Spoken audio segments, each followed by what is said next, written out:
All right. Good afternoon, everyone, and welcome to the May 12th edition of Arizona Flight Training Work Group. My name is Brian Baker. I'm your host for this meeting, and we've got a pretty full both agenda and a full room here. We got 29 participants at the moment. So I'm going to go through our standard housekeeping things. We have a full agenda, so I'm not going to beat around the bush too much. We're just going to get on with things. As you all are aware, most of you are aware, we are recording this. So be on your eternal internet behavior. Um, and so this will be posted to our AFTW website for those who can't make the meeting live. I'll be up there probably tomorrow or so. Next is I'd like to welcome our new attendees. And if you have any new, or if there are any new attendees, unmute yourself and introduce yourself to the group, if you would, please. I see a couple of names that I'm not familiar with. So if you're new, go ahead and unmute. Hi, I'm Connor Noland. I'm a newly minted instrument rated pilot as of today. I'm currently getting my flight training at ATP at Mesa Gateway, and I was just looking at wings credits and I thought this would be beneficial. Excellent. Welcome, Connor, and congratulations on your instrument rating today. That's a challenging one. So glad you could join us. And even though this is a flight training work group, it has something to appeal to, I think, anyone who flies in and around the Arizona area. So we do not discriminate. You don't have to be a CFI or DP to be on this meeting. We like to get as much of this information out to the flying public as possible. So welcome, Connor, and hope you find it useful and come back to our subsequent meetings. Anyone else? Hey guys, Dan Cooper Smith. I fly mostly out of Deer Valley and Falcon Field. I am an instructor, but most of my flying is actually for personal stuff. And I think you nail on the head on that one. I joined because there's a lot of training activity in and around the Phoenix area, and I thought it couldn't hurt to gain a little knowledge and insight from the group.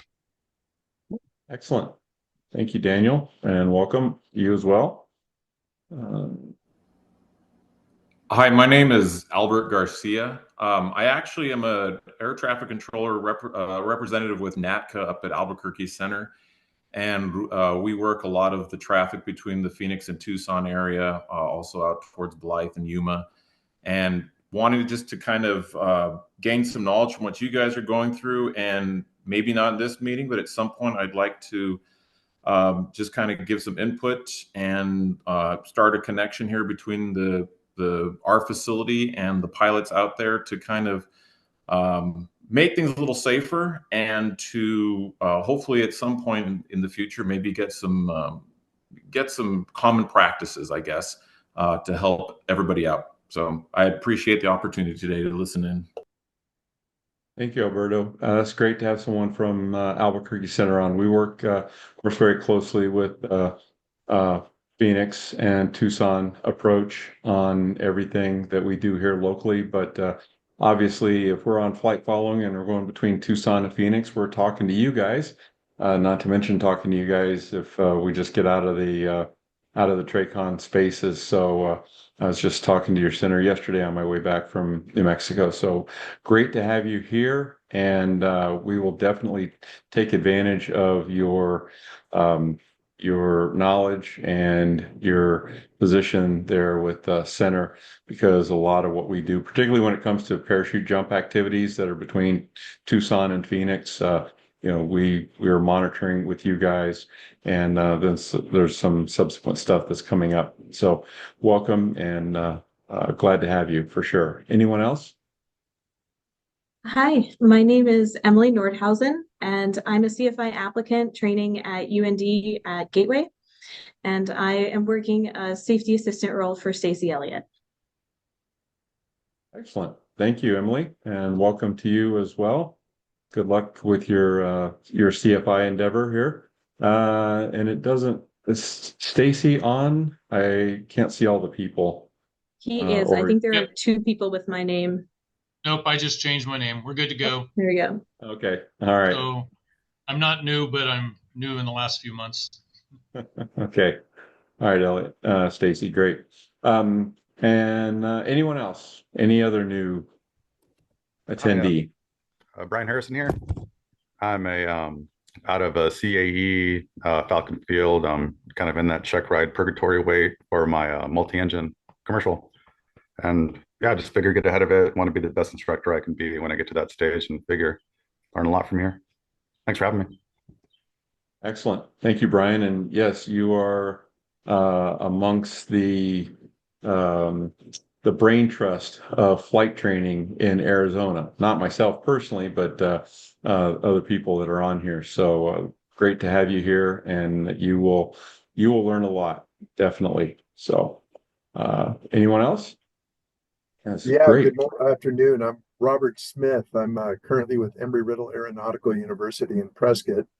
I'm an academic advisor for the College of Aviation. I also handle the air traffic controllers, meteorologists, and uncrewed systems. Prior to this, I was with public safety with both Maricopa County Sheriff's Office and Coconino County, specializing in search and rescue and tactical flight ops.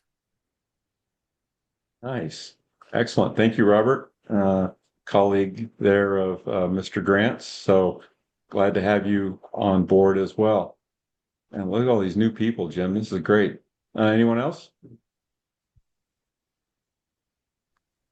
Francesca Fambro. I'm a survey pilot and advanced ground instructor, and just moved from California to Arizona. So looking to learn more and meet people.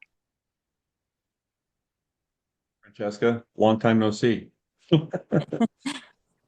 Francesca and I were just at the Ryan Pilot Controller Forum, Tucson Ryan Pilot Controller Forum down here at Ryan Field this morning. So great. Welcome aboard. Thank you. You're welcome. It's like 6 people so far. I'm Megan Haywood. I'm not new, but it's been a while. I kind of stopped getting notifications because I forgot it. You have to do it every 6 months or something to enroll in the email notifications. So I kind of forgot, and I kept missing it by a day when I realized it. So I'm back again and here to learn more. All right, Megan. Excellent. All right, last call. Anyone else new? All right. Well, then we will move forward here, and that's great. Thanks to all the new attendees.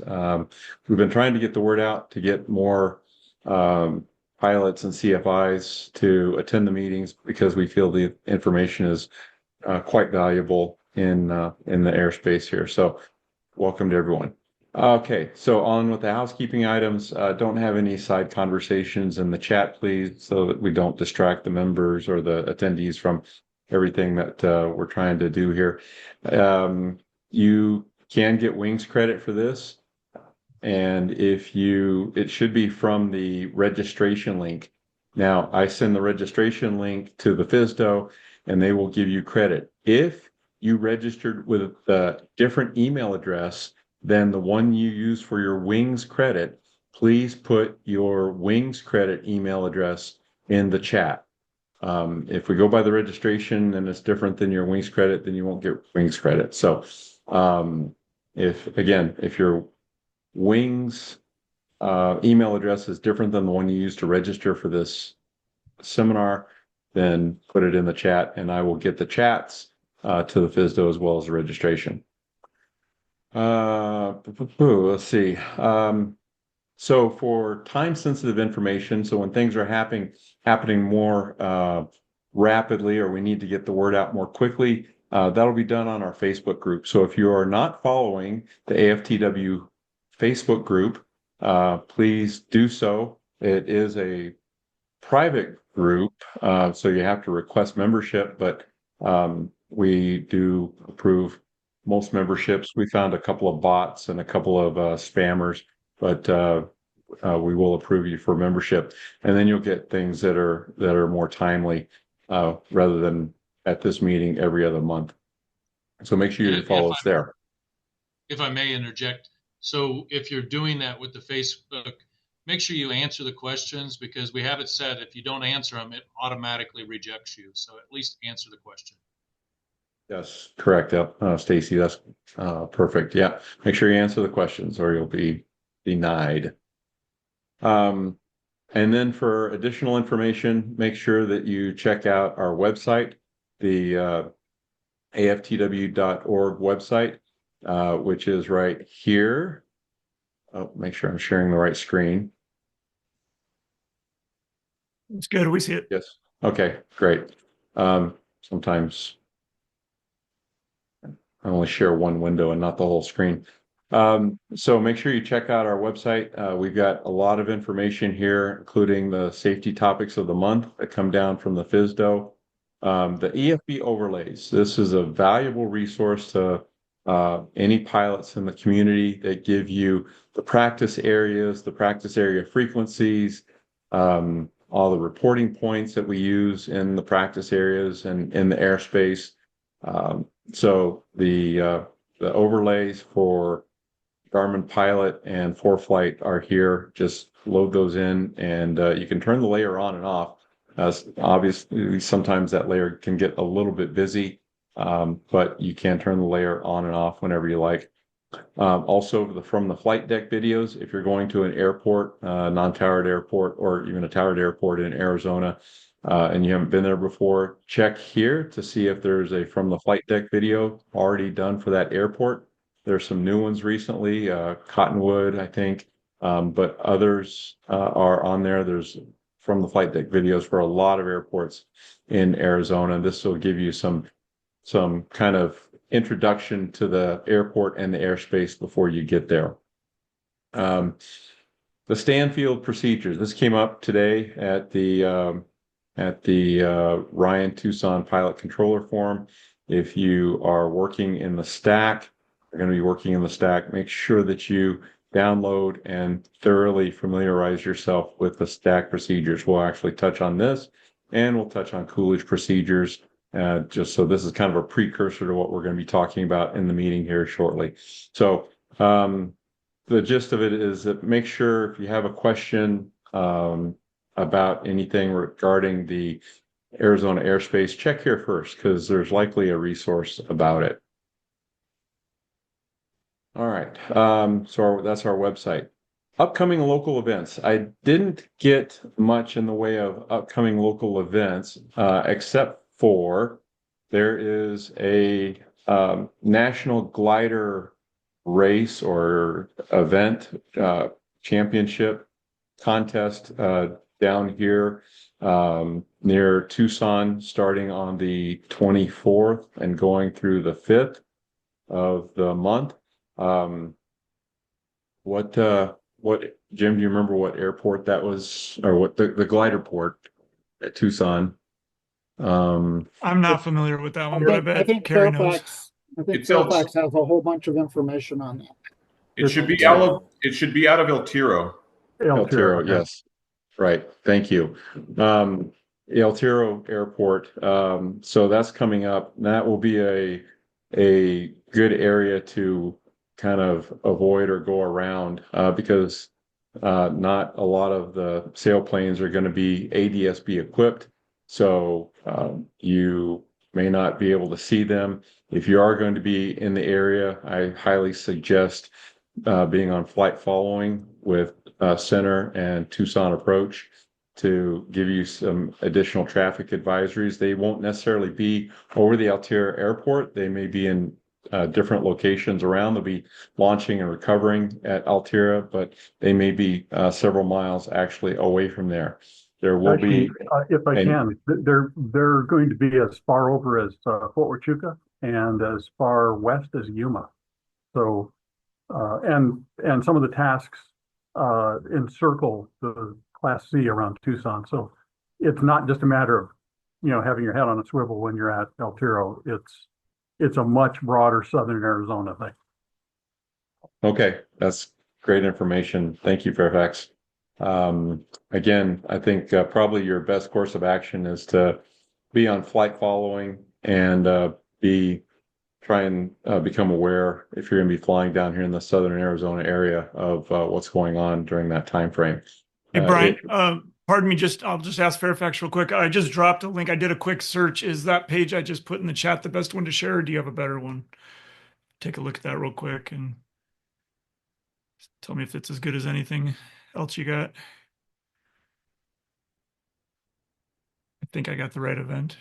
Well, there are some files available that detail some of the taskings a little bit further, Okay. which will show some of the intended navigational points that the gliders will hit. But as I said, it can be anywhere. They can be anywhere from Fort Huachuca to Yuma, from El Tiro south. They may come as far north as Pacheco. But gliders are gliders. They're going to be maneuvering unpredictably. They'll be high or low.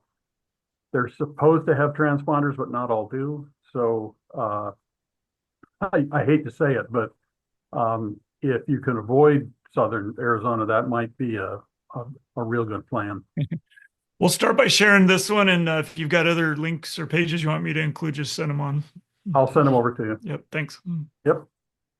And we'll probably post this also to the AFTW Facebook page as well. I think that'd be that not a lot of people can be at this meeting, and not everyone will have looked at the recording, but we do have a lot of people that are on the Facebook group who aren't necessarily at the meeting or watch the recordings of the meeting. So we'll post the information there as well. Okay. So that's the only event that I know of at the moment that's coming up. Does anyone have any other events? Hey, Brian, Carrie, we, like you had the RSAT today for Ryan, we are in RSAT season. For people who are not familiar with what the RSAT is, that's the Runway Safety Action Team. It's run by the air traffic manager for each airport. In a towered airport, they are required to have the RSAT once a year. So we post those meetings agenda on ASAG and the schedule that's put out by the Runway Safety Office in Hawthorne. So I think Prescott's coming up. We just had Flagstaff. We'll be having Deer Valley, Glendale, Goodyear, Gateway, Falcon, Scottsdale. All of those are coming up throughout the summer. So I was not able to attend Ryan's today, but there's a lot of good information that's put out there by the air traffic manager talking about pilot deviations, runway incursions, surface events. And then the airport manager will talk about issues as far as construction or wildlife mitigation. So it's a great meeting for pilots to attend, and unfortunately, not a lot of pilots do. So I encourage you to attend the RSAT. Yeah, our meeting was pretty well attended today, and there was a lot of good information, as you suggested, Carrie.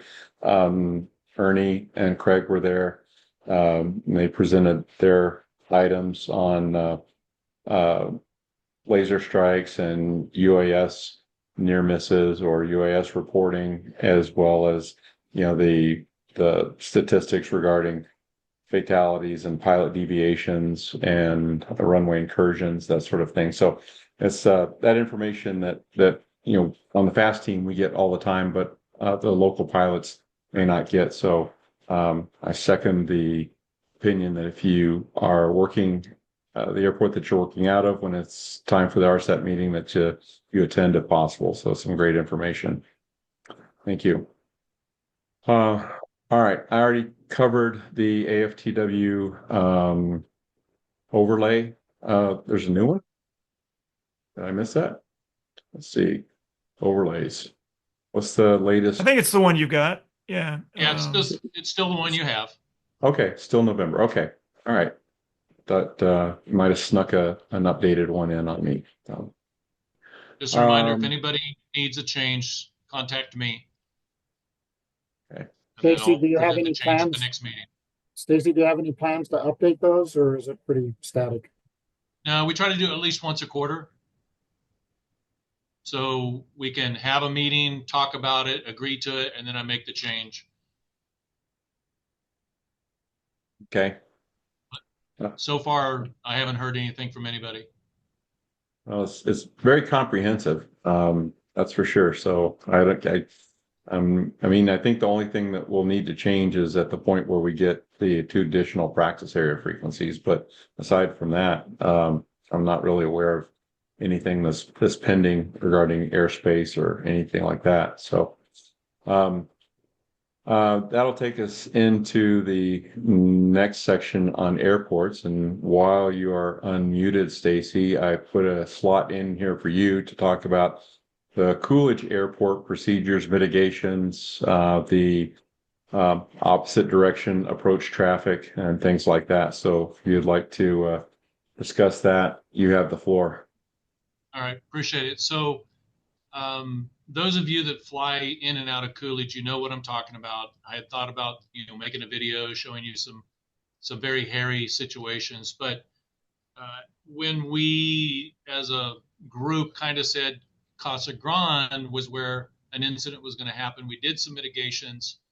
My company and a few of the other companies decided not to let students in our primary training, private pilot training, use Casa Grande. We tried to leave it just for the instrument pilots as much as we could. And that seemed to take a lot of the pressure off of Casa Grande. Well, predictably, that meant that traffic had to go somewhere else. And now we're seeing the effects after COVID. We're seeing the effects now that it's not uncommon to see 7, 8, sometimes 9 airplanes in the pattern at Coolidge, some of them from flight schools, some of them general aviation. It is becoming very scary. And so what I want to do is broach the subject to people and let you know what we're doing as a company at UND, not expecting anybody else to do anything else. I'm just going to give some ideas that we've come up with after some soul searching. The first thing we've done is reminded everybody to have a personal minimum of amount of aircraft that you're willing to participate with. It's based on your skill, of course, but we're putting out to our students and our instructors that they need to have a personal minimum that they set themselves. And then when that minimum is interrupted, such as a 6th airplane joins the pattern at Coolidge, you've already set your minimum. You're now leaving that airport because you're not going to sit there and accept 6, then 7, then 8, because you've already set your minimum. So we're encouraging that at a CFI and student level with the hopes that it will self-correct. If it doesn't, our company is looking at setting a company minimum where 6 aircraft are there, UND aircraft, one of you have to leave. We haven't set a number. I'm just throwing those numbers out. I encourage everyone else to look at it and think about it, because 7 airplanes in a pattern over there is extremely dangerous with everybody making, and some people not making radio calls. The other thing we're going to do as a company, we haven't instituted it yet, we're going to cut up the southeast practice zone or southeast practice area administratively in our own company into different zones. And that means a crew will be assigned Coolidge, or a crew will be assigned Eloy, or a crew will be assigned Auction, to push them out to other airports versus leaving it up to the independent decision makers to go to Coolidge. That's just something we're doing. We haven't implemented it yet, and we're going to monitor that. And so a supervisor of flight will actually be assigning the instructor the zone that they're going to go to.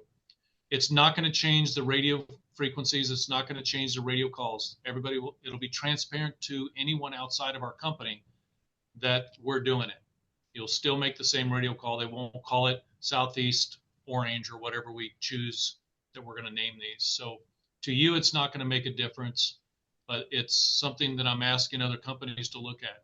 That being said, the idea had been broached to have a flight school summit or whatever we want to call it, where someone hosts it. And I think Brent has volunteered to host it over at CAE, where we encourage and invite all of the flight schools and anybody interested to have an in-person council where we take a few hours to discuss things, to see what we can do.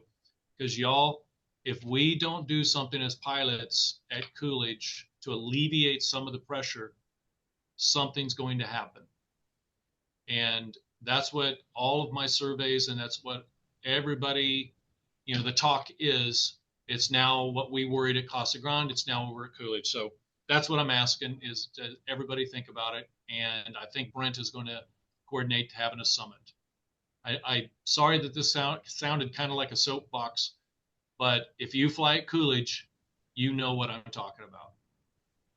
Hey, Stacy, this is Fairfax. When you're polling flight schools, will you include CAP? Because I know they're out doing instrument approaches. Who? Civil Air Patrol. Okay.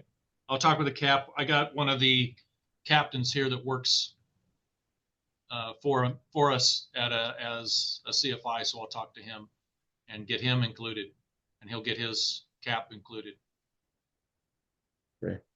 Thank you, Stacy. And further on down the agenda, we have some discussion about the CFI or the flight school forum. So yeah, Carrie. Yeah, Stacy, I think these are excellent points of setting the minimums. And I would go so far to say this is not just unique to Coolidge, but something we should look at for Buckeye and Wickenburg and all the non-towered airports that we have out there, because Buckeye gets an extreme amount of use from all the flight schools over in the West Valley. And Wickenburg gets activity from not only flight schools here, but the flight school up in Prescott. So flight schools up here in Prescott. So I think this is an outstanding idea of setting personal minimums and company minimums for those airports. And I applaud you for the idea. Yeah, that is my lack of knowledge of anywhere else. It's Coolidge, Casa Grande, Eloy, and Auction for me. That reminded me that we also opened up a few other airports that before had been the company didn't let you go to. We did a survey of like San Manuel and a few others, and we did a couple other things to push other aircraft out to Kearney and some other places. But I encourage other flight schools to think about moving outward from inside the valley, looking outward if you can. And please add Payson to the list also, because we're getting it up here too. Yeah, and just recently, Safford announced that they were going to discontinue their landing fees or traffic pattern fees based on ADS-B. So I know Cameron Atkinson is inviting the flight schools to come out and use Safford. It's a little bit away from the valley, but there's an option. Yeah, our company has chosen not to go to Safford for a while, just to let everything settle out. But yeah, we'll probably return operations out there in the near future. Excellent. Stacy, I think that some of the things that you're implementing should be some points that we take into the flight school training forum or the flight school forum that if we get that up and going and we can, and Brent is able to host that we bring some of those ideas in and would solicit ideas from any other flight school in terms of any mitigation practices that they're using, as Carrie suggested at Buckeye or Wickenburg or wherever those flight schools happen to frequent, that maybe we can all kind of have a game plan for dealing with some of these congestion issues at the non-towered airports. So that's great. Thank you, Stacy. All right, thanks.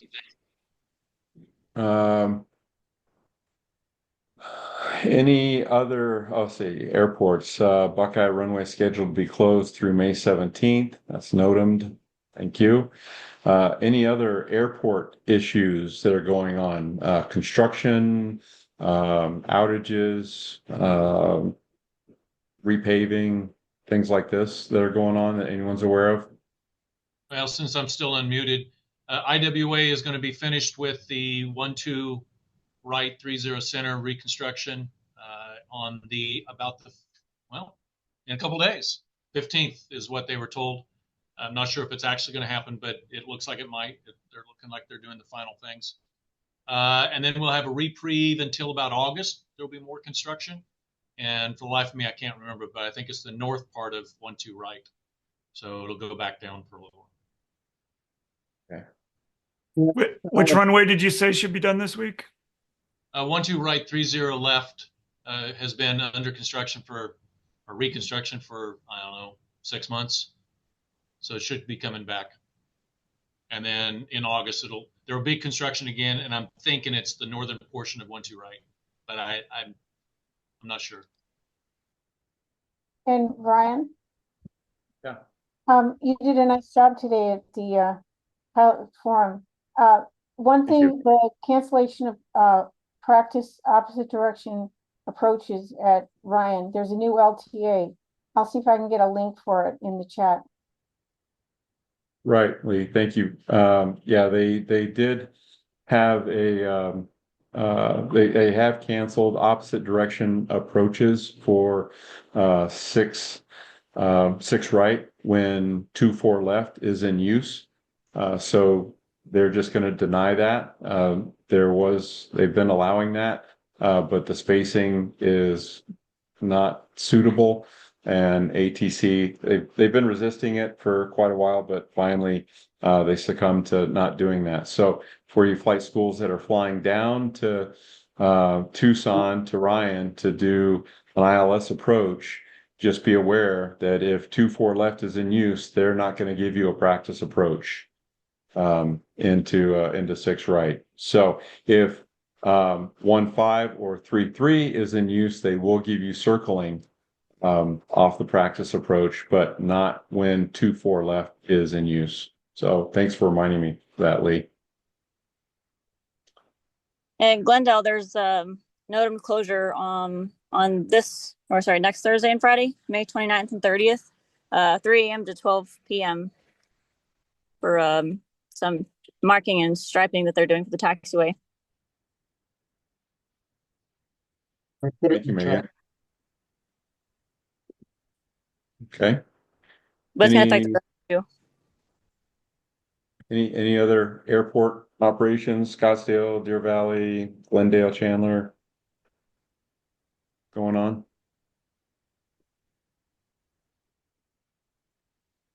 Okay. All right. Then with that, we'll move into airspace. And this is our recurring theme at Stansfield, that we're basically losing some knowledge from flight instructors that are, second, third generation removed from original source material. So you need to make sure that your CFIs are going to the original source material for the Stansfield stack procedures and not relying on what the CFI before you and the CFI before him or her was relayed to you, because we're getting some deviations from the procedures in the stack. And so we need to make sure that everyone follows those. There's a couple of examples here. They're reporting at 5 miles and 3 miles instead of 4 miles and 2 miles. That was changed a number of years ago. And instructors are reporting the procedure turn inbound and they're on the outbound leg with a full scale deflection. That's from a PowerPoint slide. So again, please use the source document when training new instructors, and not just what someone told you they think they were 5 or 6 years ago. Jim, anyone care to add to that? I think you covered it. All right. Yes, I'll put the link to that document in the chat. Yeah. And Brian, I would add not just the Stanfield stack, but the Coolidge stack. Yes, exactly. Thank you, Carrie. Okay, and this came in from another member. regarding from a DPE at a training meeting that it would be good to have a way for pilots instructors to anonymously report incidents, concerns related to operations around TFD. We could easily do this with a Google form. We need to emphasize that this is anonymous to encourage participation. The data could be used to evaluate risk mitigation strategies, and we could do a separate form to record data for Coolidge. So this was a question about what the group thought of this. I think this could possibly fold into what we were discussing about earlier at Coolidge and airspaces at other non-towered airports. So I'm open to some comments about this particular comment. Anyone care to elaborate on this or to comment on it? I have a question, Brian.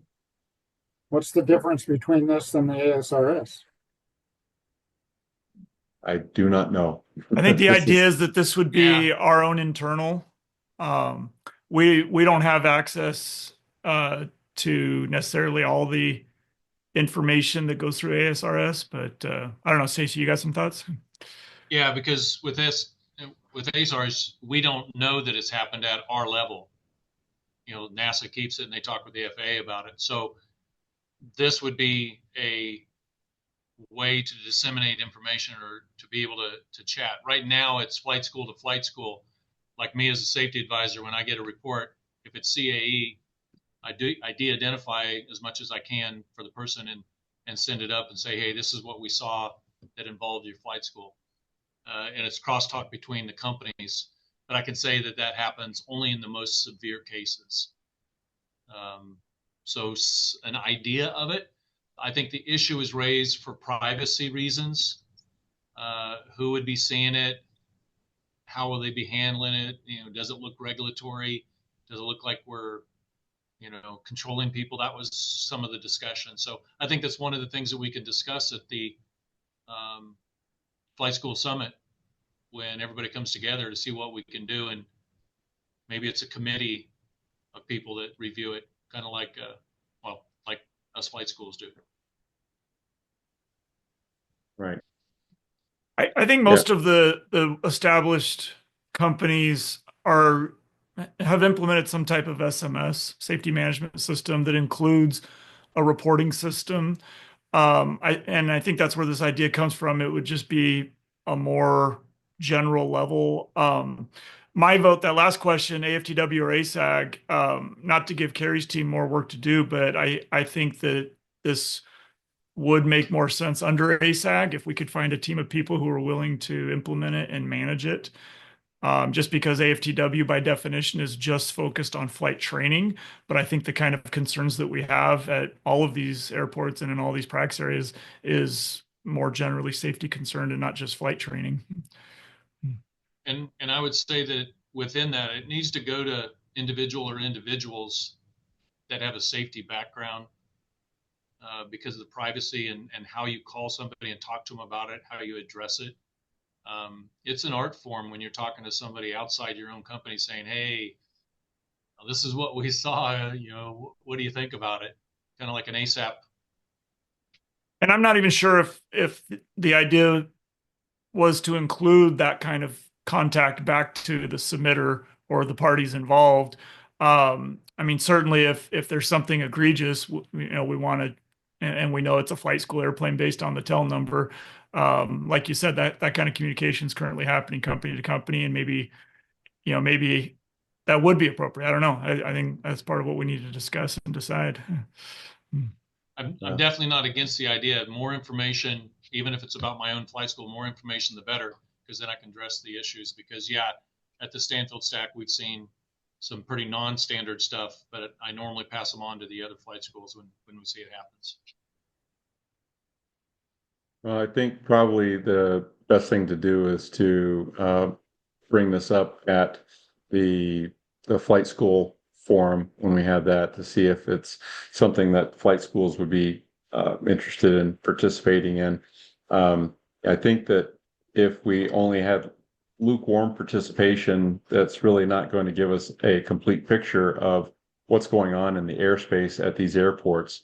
So if only for example, UND or CAE or a couple of the flight schools are participating, then we're not going to be able to get all the information about the full picture of what's going on out there, and could lead us into kind of a false sense of safety that is safer out there than it actually is, or there aren't as many incidents or potential incidents as there actually are. So it'd need to be a fairly broadly participated in system, as at least is my thinking on that. So we'll Hey, put Brian, this. Mark just, I'm sorry, Mike just dropped a comment in the chat. Mike, do you mind chiming in and tell us about what you guys did in Southern California real quick? Sure, yeah. For those who don't know, I wear a lot of hats. One of them is the vice president of the Fullerton Airport Pilot Association at my home airport in Fullerton in Southern California. We started getting a lot of complaints about an individual air traffic controller who was a problem child, well, still is. But we ran into this lack of information. As a pilot group, all we heard was anecdotes about stuff going on. And the ATM insisted on hard data. So we created a form for exactly the same reason. We have no access to ASRS data or FAA safety hotline data. So we've got no information. So we started gathering information. And when we do have somebody self-report an incident, a run-in, if you will, with air traffic control, it's a very limited group. Myself and the president of our association have access to it, and that's really about it. We call the ATM. Sometimes I'll just by voice tell him what the incident was about. Sometimes I'll email him with date and time, and that's really useful because now they can go pull the tapes and the radar data and see what happened. The biggest problem we have is in advertising it. Like you just say, participation is low. We know more stuff is going on that we're not hearing about, and without hard data about incidents, we can't hope to get anything fixed. So we're expanding it on a regular basis. I've got the ATM on speed dial, but I think there's a valid use for exactly this kind of user data that you can then determine whether your procedures are adequate, whether it's a training issue, a procedure issue, what needs to be changed along the way. I think it's got a lot of potential. I hope you have better luck with it than we've had so far, but what we have has worked and it has helped. Thank you.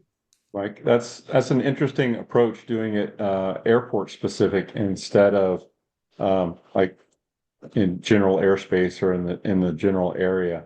So if we can identify, or we have identified airports like Coolidge and Casa Grande that are particularly problematic, setting up a reporting system specifically for those airports might be a more targeted approach than a shotgun approach to the whole airspace, and trying to weed out or tease out specific airport information. So that's a good point, and we can add it to the suggestions for something like this. And Mike, we may reach out to you for some further ideas on how you implemented your system, or how you think that the system could be improved. Do you, as the flight schools there and the pilots, do they do their own audio recording of their flights, or audio video recording of their flights? Is that part of the data that you're accumulating, or are you just going by the ATC tapes? We don't gather any audio data. I've never had anybody submit that. I would certainly be open to that. Sometimes I record my own flights, not very often. But what we're asking is the location and the type of the incident, how much of a distraction do you think it caused, and date and time. We also ask if they're willing to have somebody contact him back, or if they're willing to have us share the contact information for the pilots involved. And in some cases, the ATM has contacted that pilot back to further discuss the situation. And one of the other hats I wear, as you note in my comments, in my post there, is that I'm also the chairman of the Southern California Airspace Users Working Group. I would like to be able to gather more broad data around the Southern California area And again, it's completely opaque to us. We have no accessibility to this data. But one of the areas in particular we're concerned about is TCAS RAs. We know we've got a couple airports that we're getting a lot, and neither ATSAP nor airlines ASAP programs are willing to give us data on where this is happening. So it's just anecdotes. And if we could gather more information when this happens, so we can find out where we have a problem, we can determine whether it's a procedure problem or a misunderstanding somewhere, or something people could do differently. The more the merrier. So yeah, I'd be open if somebody wants to reach out to me. I'll drop my. I know Jim and Carrie and Lee and some others know how to get a hold of me, but yeah, feel free anytime.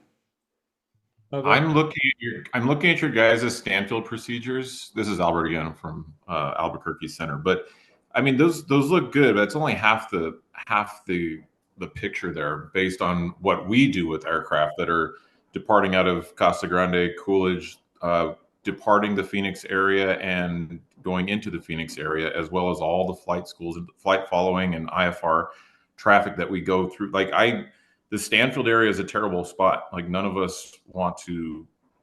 We hate having to deal with that because number one, we don't have the kind of equipment that they do at the TRACONs to have the clarity, the granularity on the radar to see everything in that area. And the stack all the way to 7.5 is, I mean, for your guys' purpose may work well, but we use those altitudes, climbing and descending, unfortunately, with some of our procedures. So again, like I said, I'm not going to take up a bunch of time here to try to relay everything right now, but I think that one of the ways that we can do this to make all these airports and this airspace safer is to have some sort of relationship with us as well, Albuquerque Center, so that we can all understand what's going on and figure ways to make this airspace a lot safer for everybody, because it's only gotten busier. It's only going to continue to get busier.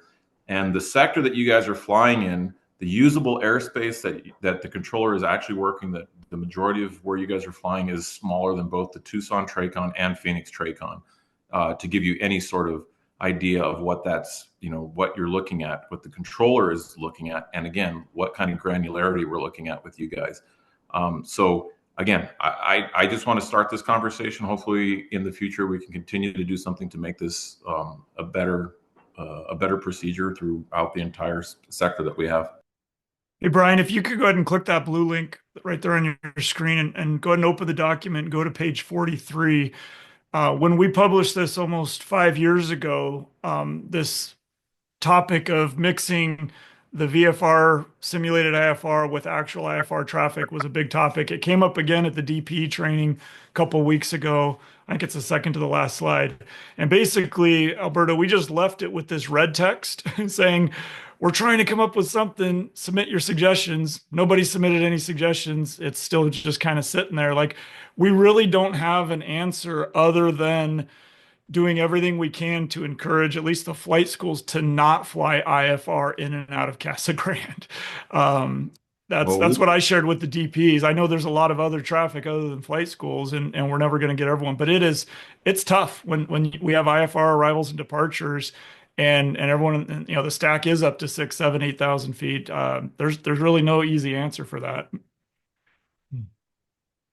Yeah, just to add to that, this is not anything that's new. When we started these procedures back in, I don't know, 2017, 2016, somewhere around there at CAE, we reached out to Albuquerque Center, and we had a good relationship. Like, we were working on that. We had some communication that was awesome. And then at some point, I think somebody retired or moved on, and we lost it all again. And then it came to this. So any ideas that you would have, Alberto, on just taking that forward so that you win the lottery and you retire, that knowledge gets transferred to the new controllers, or however we can do that, because this is an ongoing decades problem. Yeah, I agree. And that's probably, unfortunately, turnover is the worst enemy of keeping these sort of things going. But I mean, I do have my own personal ideas about how to come up with something to make this area work better. We're in redesign mode with some of the stuff going in out of Phoenix. And one of the things we've done is hopefully to mitigate some of this, to give pilots an airway to fly on that would remain mostly clear. It's not going to avoid the Stanfield area completely. It's almost impossible just based on the amount of airspace delegated to Luke and Phoenix and us, and there's a lot of complexities with it. But we're again trying to do stuff like that. But I can put something together and see where. Again, I'm trying not to speak as Albuquerque Center right now. I'm speaking as just a NATCA rep wanting to listen and just kind of give input. But I told them I was going to be on this call and just kind of see what's going on. And we can eventually come up hopefully with some ideas and get back onto some of these meetings in a more regular fashion to we appreciate it. Do you mind dropping your email address in the chat, or at least to me personally, Alberto? Yeah, I can do it in the chat. I don't care. Thank you. Thank you. Okay. Great. Well, related to this is a subject that Brent brought up. He called it the pickle. I put it in quotes there, so because he termed it, so I want to give Brent credit for the pickle.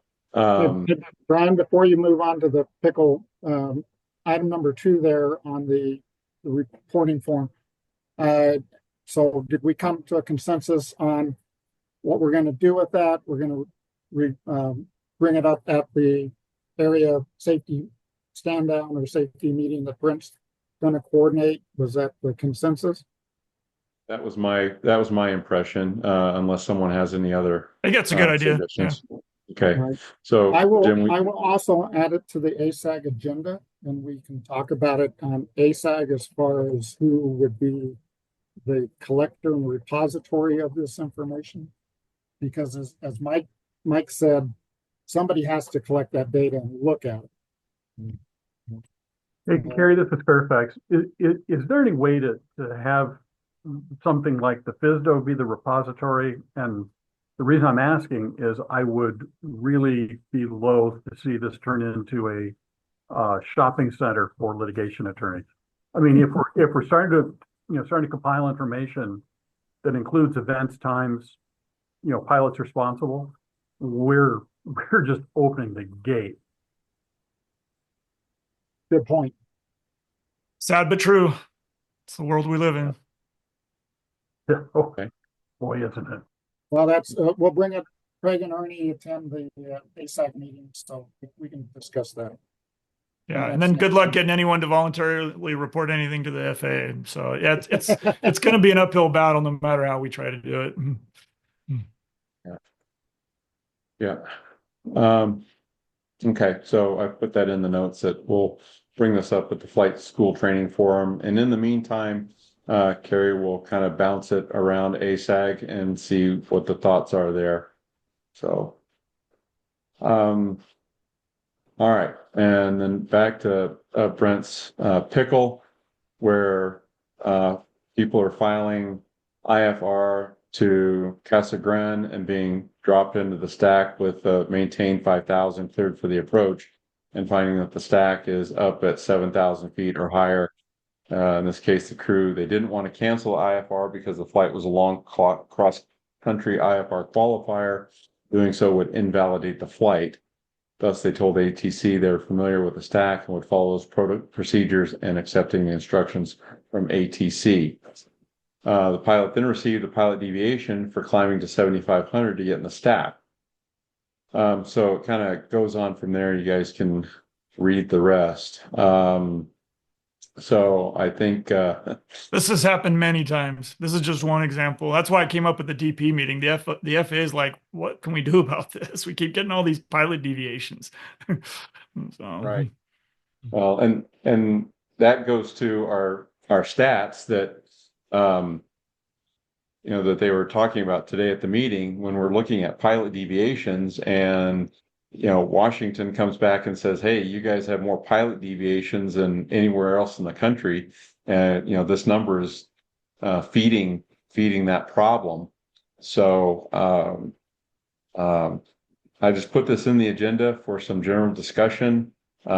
Maybe since Alberto's on, maybe he has some thoughts on this. So just kind of wanted to put it out there. This is one of the worst situations we have to deal with because we know that there's the stack out there, and we try to get them off the frequency as quickly as possible so that coordination can be done. But like I said, our procedures are completely contrary to, you guys are trying to maintain order, and clearance in and out of Casa Grande are both to 5,000. We shut down the airport, basically IFR, once we give a clearance in. But we see these guys coming in. We know that we get control from Luke as soon as possible to give them their approach clearance and get off the frequency so that. But unfortunately, we're not talking to anybody in the stack, and these guys are IFR, and that's our priority right there to give the IFR clearance into these airspace. It's just the problem is, again, these are extremely busy airports that are uncontrolled. You have a mixture of traffic. You have people we're not talking to. You have IFR going in and out, and then we have other procedures, like I said, moving in and out of this area. My dream would be that Phoenix or somebody assumes this airspace. This is not center worthy airspace. It's just not like it's too much going on in that area. But I don't know exactly what the solution is, but there has to be something different than what we're doing right now, because it's definitely not the most acceptable solution. Whoa, whoa, whoa. Why are you bringing Phoenix into the mix in this? I was hoping you'd be here. We knew you were lurking and you wanted to chime in. Hey, Matt. Yeah, that's all. Hey, guys. That's all you, Albert. Hey, Matt.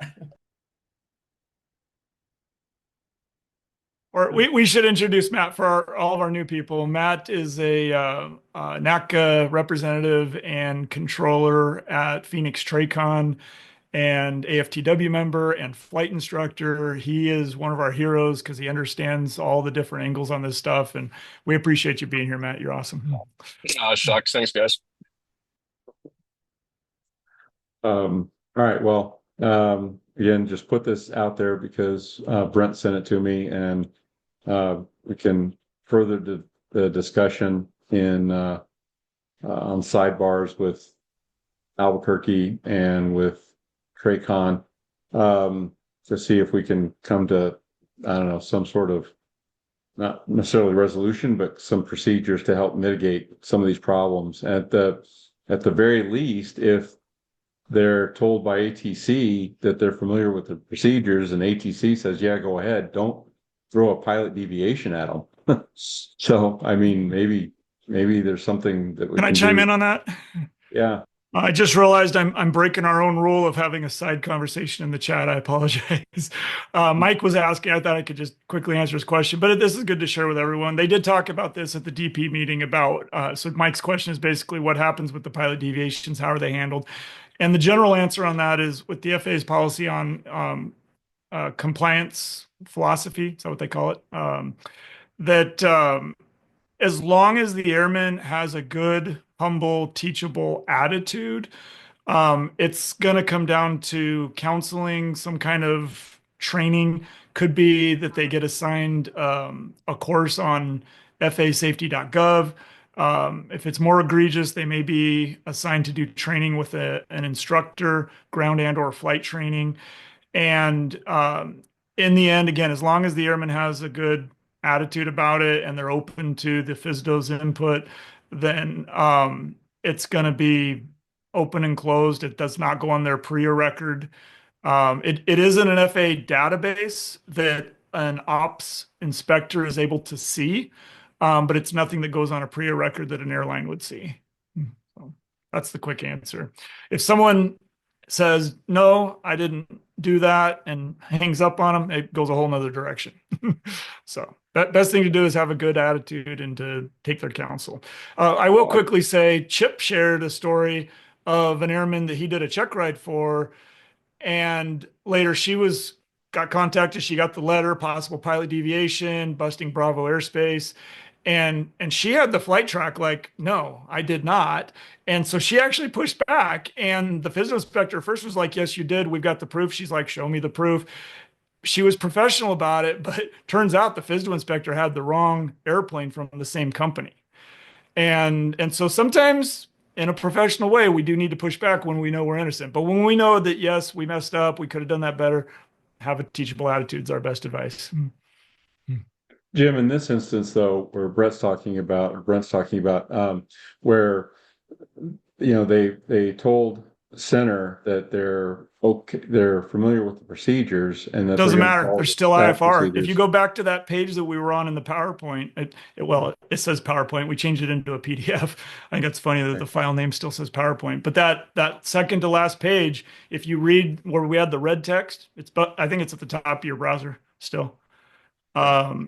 So if you read that text on the right, when you're IFR, you got to follow what ATC tells you, and the stack does not apply. And Brent's right. You can't if it's the cross country requirement of 6165 or the equivalent in Part 141, it says that the flight has to be done under IFR.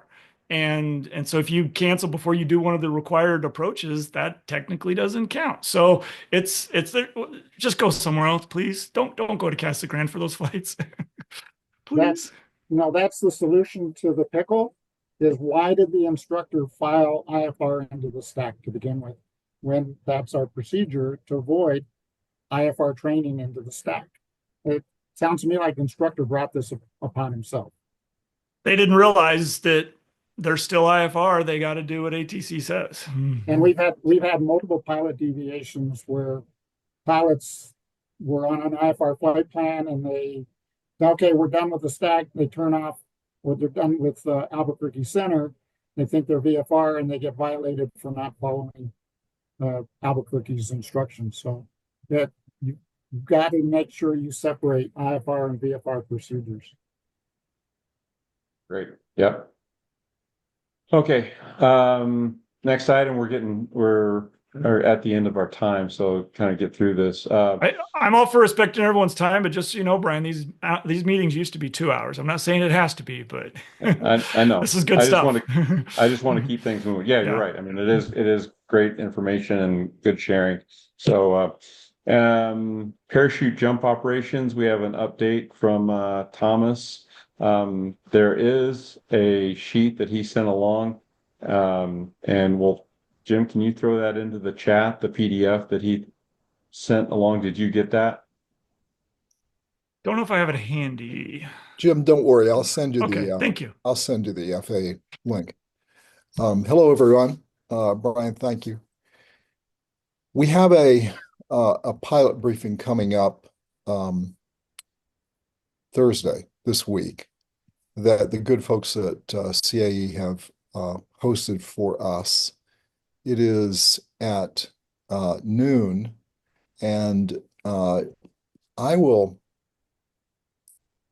Jim, I'll get you the link to the invitation. So it's open to anyone. We'll be covering the procedures and that we go through for military flight training. The RAF is here because as many of you know, and I won't take a lot of time on this, but as many of you know, Arizona is a prime location for doing military special operations training for all the services.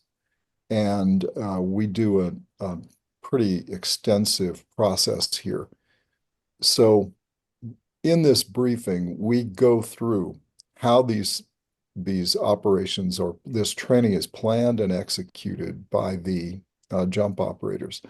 Now, that doesn't mean that the commercial operators function this way. Many of them do have military backgrounds and tend to try to follow these procedures, but they're really distinctive. I got a little concerned when we were talking about Coolidge because I know one of the operators there runs heavy operations. So as I know all of you know, and that could really be difficult when they're cycling in and out of that location. The training is. So this is just to let you know we do have this. The good folks said because this was a late thing, it is only going to be in person. Usually we try to do these online so that that folks that can't be there in person, but it is at the CAE location in Mesa. So we thank them for that. The FAA link is in the chat. And if you'd like, you are welcome to attend. I'll be there, and then we have folks that will brief along with the folks from the RAF. So, Brian, I'm going to stop there unless there are any questions. Just I wanted to alert everybody that that's going on, and if we could not do this without the help of Carrie and also Craig Tompkins, making sure this got pushed through.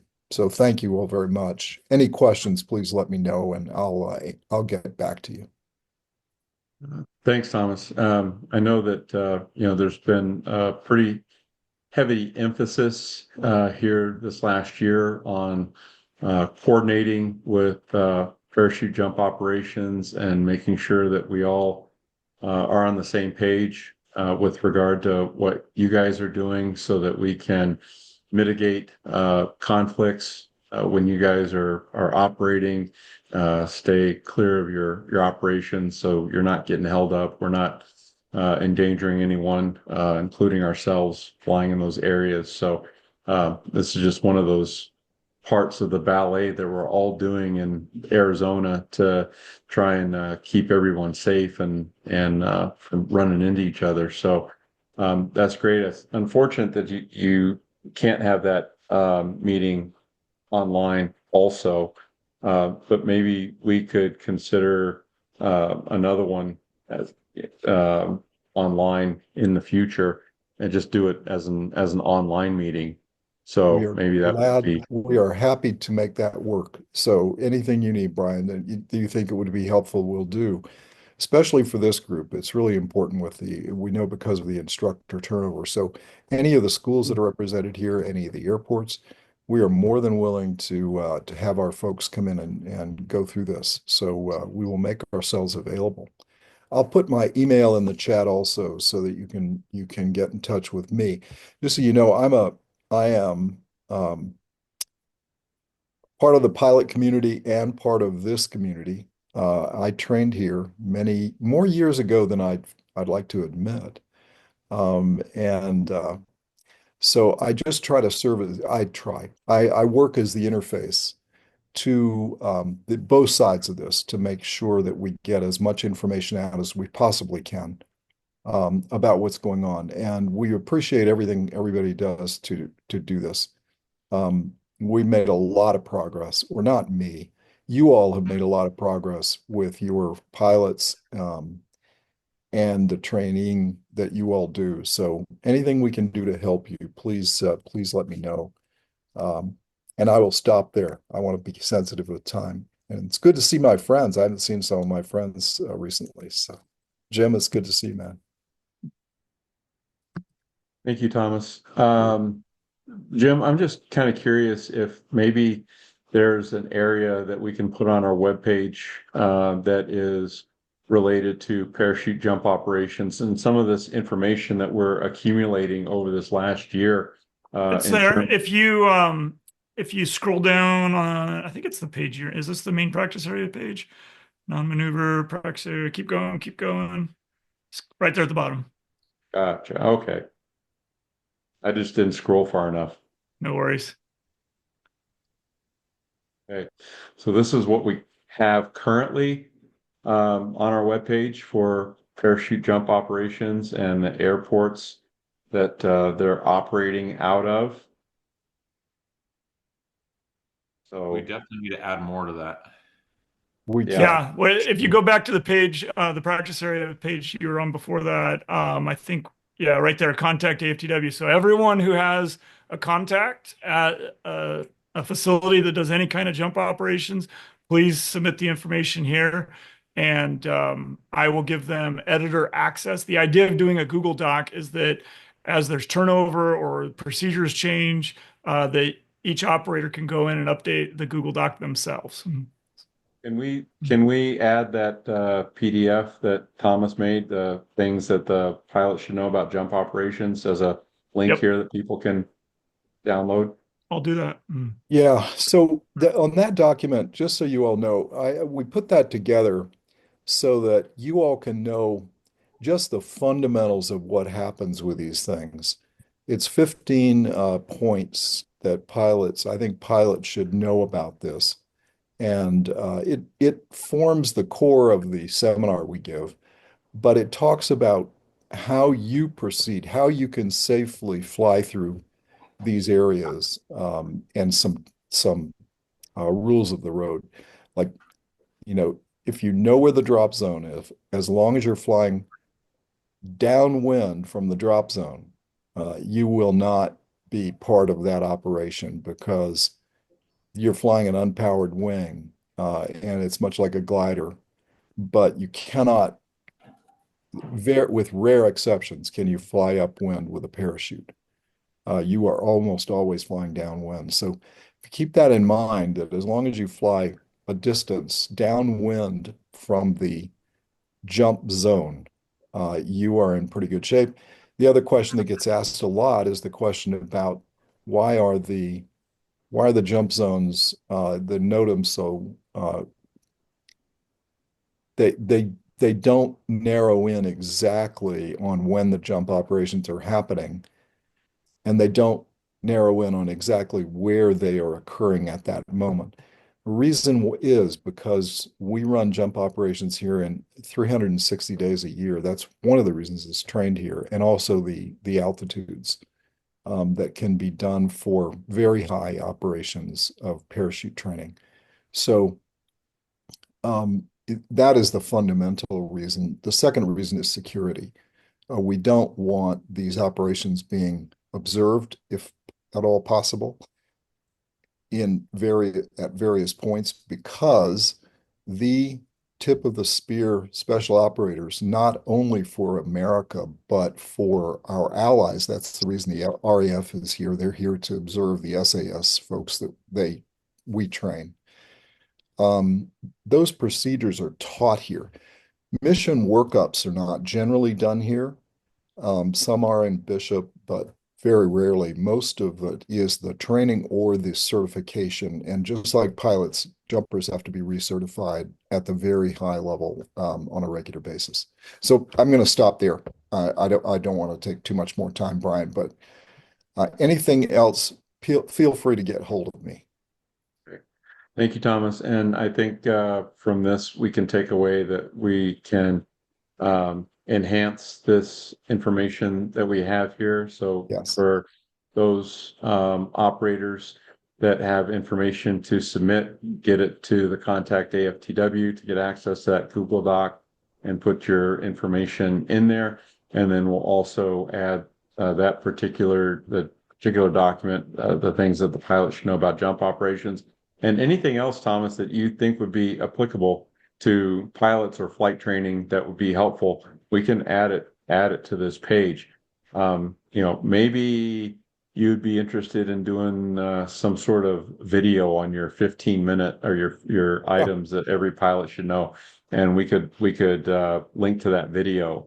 Some people are more visual than reading. You sure you don't want me to do one on quantum computing? I mean, that's what I teach. So, well, I would personally prefer the quantum computing one, but I'm a little weird that way. So maybe I know I'll stay on jump for now. Jim and I already went through we went through LLMs. We haven't been through reasoning models yet, Jim. Okay. But anyway, I'll stop. Okay. So yes, I will be happy to. We did have a group from ASU that has done some collection of data. So I need to look at that, and there could be some really good information there about all the commercial operations that are done here, and we could add to that. So I will do a little bit of work on that, Brian. Excellent. Thank you so much. You're really welcome. appreciate your help and your input on that.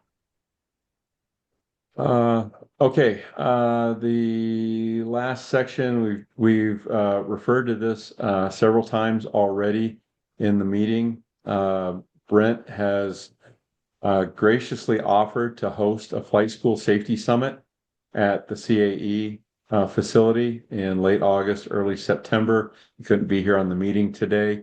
But sometime in that time frame, I think that if we can come together on a consensus and make sure that there's nothing major going on that would interfere with something like that.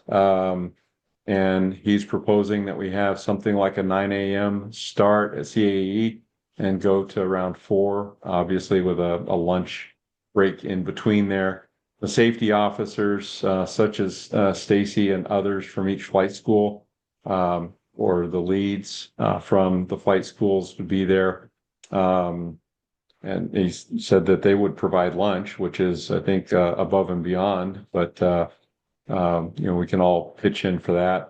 And presentations from each school that would speak to the safety topics and best practices. Again, referring back to what we were talking about earlier at Coolidge and the Stack, and maybe some of the suggestions that Stacy had about internally divvying up practice areas to in smaller sections and assigned to each crew, each instructor and student.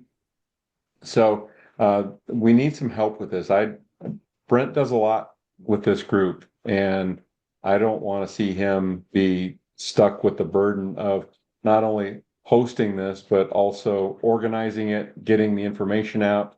So I would like to see at least 4 more volunteers, and you can email me directly. You can reach me on Facebook, however you'd like to.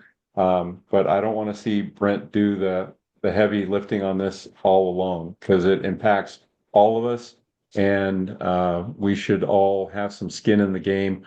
We all do have skin in the game.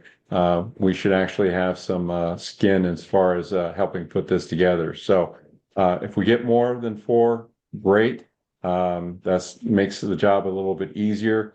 The AFTW group is the typical volunteer organization where 20% of the people are doing 80% of the work.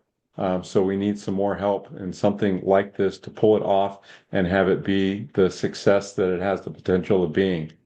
So I'm going to kind of get off my soapbox on that. But you can see here in the minutes what the idea is. If people have some suggestions or some additional ideas for doing this, I think there's not a suggestion as to whether it would be on a weekday or weekend. That is open for discussion. And I think as far as the flight schools are concerned, what works best for them is when it should happen. But I think all of, everything's fair game and everything's on the table for how to get this organized and put together and executed. So, like I said, I'll try and get off the soapbox on that for now.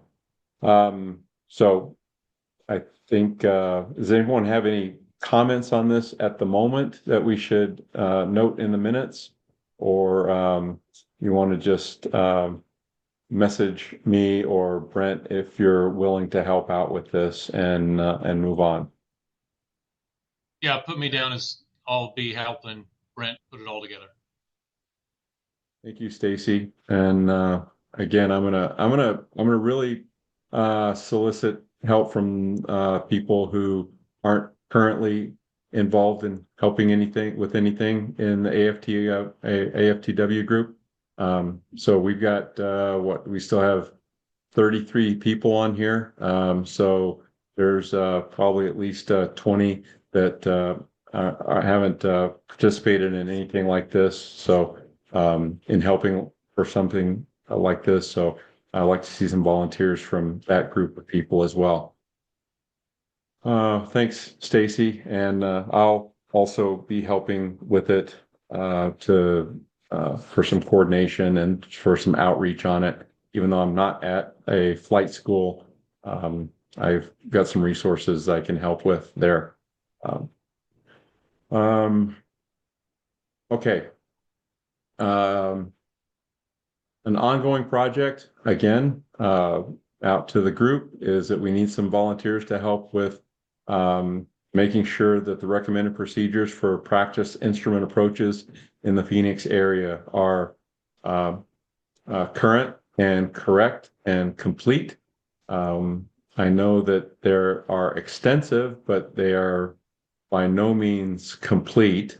And Jim is the one that's been kind of overseeing this, but he doesn't have the bandwidth to do everything. So We've had some people in the past help with this and have moved on to other things. But if you are able and willing to help, take a look at these instrument procedures and make sure that they are correct and complete, we would be happy to have your help. And you can get in touch with Jim directly if you want to help him out with that. But we sure could use the help on that. And Alberto, this is something that may kind of fall into your airspace for some of these procedures in some of these areas. So we're trying to make sure that we get the word out that people are following correct procedures in the area on these approaches. So, and those can also be found under our. Is there one just for all the procedures, Jim? I'm sorry, what? Is there a document for all the different procedures, or are they individual on this project that you're It's back and just click on that big blue link in the minutes. It's not on the website. This is a draft project that never got finished. So if you go back to the meeting minutes. Oh, okay. Oh, my Zoom bar's in the way. Hold on a second. And I request that Marana be included in that. Unfortunately, the tower isn't going to be built as soon as we hoped. So that still would be great to have somebody put some fresh eyes on that. So we did do a separate document for Southern Arizona just to keep it from being too big. If I remember correctly, we mostly need help on the East Valley, but some of this is outdated. The initial project was before the instrument ACS came out. So with the changes that came with the for instrument check rides, there may be some better routes for a Valley Rally type thing, maybe a North Valley Rally, a South Valley Rally. Now we have some more flexibility for instrument proficiency checks and check rides, not being stuck having to do an ILS every time. Good. And you do have the documents on the Marana page, so that's great if people know to look there. And this is in the meeting minutes, as you saw, Brian clicked on it. And the meeting minutes, for those of you watching this recording, thank you. It's always in the description on YouTube. So just go below the video and go to the minutes and you can click right on this document. But it's not on the public website because it's never been finished. Okay. As you can see, this is an extensive document, and there's a fair bit of work to be done on it, as Jim indicated. So any volunteers, please reach out to Jim and let him know that you're able and willing to help on this particular project. I think it's a valuable project and a valuable resource given the congestion in the flight training community in the area. So anyway, that's the sales pitch for that particular project. Last area of, oh wait, let's see. We were also working on a point of contact for flight schools, and that link is here in the minutes as well. The AFTW point of contact at flight schools. Oh, whoa, where'd that go? That's strange. Something is wrong with the link in the minutes. Maybe. All right, let me try the one I just put in the chat. All right, the one I just put in the chat is working. I don't know why the one in your minutes is not working.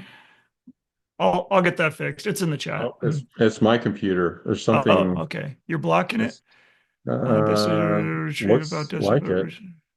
All right, continue to destination. It should let you There we go. I got it. Yep. I got it. All right. Cool. Okay. So here is the organization or the school, the primary airports they work out of. If there's a call sign for them, and then the contact name, title, email, phone number, and website. And this is a fairly extensive list, although it is not complete by any means. So if you are a flight school or a representative for a flight school, it would be helpful to add your contact information to this list. It is editable to anyone. Is that correct, Jim? Yeah, be careful. So Hence yeah, the yellow highlighting. yeah. Be very careful when you're editing I didn't this, want and to do don't, data entry for everyone. Sorry. Do it yourself. so don't screw up someone else's entry. This is Yes. as the I should probably back it up takeaway. every now and then. Let me do that right now. Okay. So again, if you're on or you know of a flight school that isn't listed here, please have them go on and update this information. And this is what is going to be used. This information right here is what's going to be used as outreach for our flight school safety summit that we put together. We're going to start right here with these names, these contacts, these phone numbers, to get to people to encourage their participation in the flight school safety summit that we're going to have. Okay. Other questions and comments? It was suggested by a member that we go back to in-person meetings, possibly at the FISDO, and still do the Zoom option. I think the Zoom option is not negotiable, just because we've got people from all over. We've got Albuquerque on, we've got California on, we've got military people on sometimes. So the Zoom option is really not an option, it's mandatory. I think in person is a great idea because we had some great networking kind of after the meeting was over. So when the meeting shut down, there's a lot of times half an hour worth of kind of networking and chatting and reminiscing about the old days and things like this, when we had the in-person meetings at the FISDO. So I'm happy would be encourage it to happen. So any thoughts on that? Would either a flight school or the FISDO be open to going back to doing something in person? Craig, for that one, if everyone would please go to the Facebook group, we've got a poll running there. So go ahead and vote and drop your comments there. I think that's going to be the easiest way to do this. If you're absolutely not on Facebook, you can go to the contact page at AFTW and give us your input there, please. Okay. Thanks. I don't know how I got this changed in my version. I don't know why it didn't get changed here. I do have one. Tower manager says it's 28 May now is for the opening of 1-2 right, 30 left. All right, I'll get that. I know everybody's shocked that it got delayed. Okay. Great. Any other questions, comments, concerns, etc.? Can I get like 5 minutes from just kind of express a few things? Because I don't know if July 8th I'll be able to make another one. And it's been nice to be able to be on this meeting, if you don't mind. Go ahead, Alberto. Okay, just real quick, as the controllers here at Albuquerque, we help you guys as much as possible. We try to provide as much service for every aircraft that's in our skies. We can get overwhelmed though, and some of the flight schools kind of put us in a position where we're running thin on time to give the clearances we need. I'm hoping, again, like I said, I want to start this relationship. I want to also just kind of come out today and throw some stuff out there and have you guys chew on it, to kind of help us help you guys. We're dealing with student pilots, sometimes foreign, that have a difficult time with us when we're asking stuff. But again, I guess from the main things that I would like to put out there is, since these guys are learning to fly, if there are ways for these guys to file flight plans ahead of time, like I know you guys are just doing the pop-up stuff, but we have to ask you all the questions every time. I don't know if it has to be a complete and full flight plan. I'm not fully versed on how that works, but with us, when we're going back and forth, that takes our time, takes our attention away from other stuff. And the two sectors that you guys are talking to us specifically on are two of our busiest, most complex sectors. With one of them has all the jump areas. You got Eloy, Sawtooth, Coolidge, Marana. And so we're dealing with a lot there. And to cut down on that kind of thing, like it'd be so nice if we just knew the call sign, we could pull up that flight plan, depart it, radar identify you, and move on instead of asking, what's your route of flight, where are you going, what's the, all the things that we do. A few other things too is if you're flying with other the other pilots in your classes or something, when you guys are flying as a flight sometimes or off the wing of the other guy, that creates a lot of conflict alerts for us, which makes it difficult. But again, I want to get back into where we can go with procedures. I gave you my emails. I put my name into that little repository there so that I can get access to the Google Docs, because I'd love to come up with some ways to get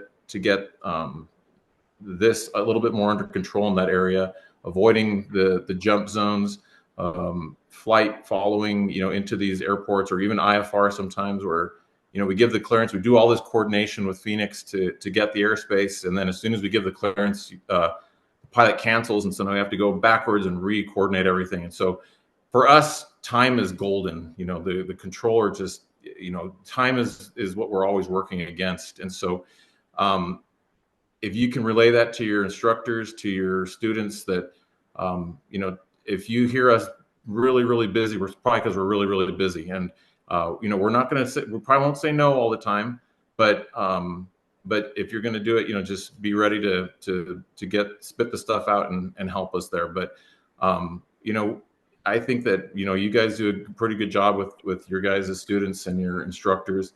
I want to make sure that going forward, we can make this a more workable airspace. And I appreciate you guys letting me speak at your meeting tonight, and look forward to working a little bit more with you guys in the future with some of these things. Certainly, we really appreciate having you and having your input, Alberto. Unfortunately, some of the people who need this information the most are the people that don't participate in this group or in these meetings. So we're trying to do outreach, and we're trying to get the word out. So, but at least among the people in this group, we certainly do appreciate your input and joining the group. And you are certainly welcome any and every time you can make it. So as long as you don't throw Matt under the bus. So I would never do Matt. Yeah, Matt's our guardian angel here at TRACON. So, no, we appreciate having you here. So, thank you so much for joining us. We hope you can join us at the next or subsequent meetings. So, with that, I will conclude the meeting if nobody has anything else. All right. I'm going to go ahead and stop my sharing and stop the recording. So thank you all for attending, and guys, fly safe. Keep the shiny side up. Thanks.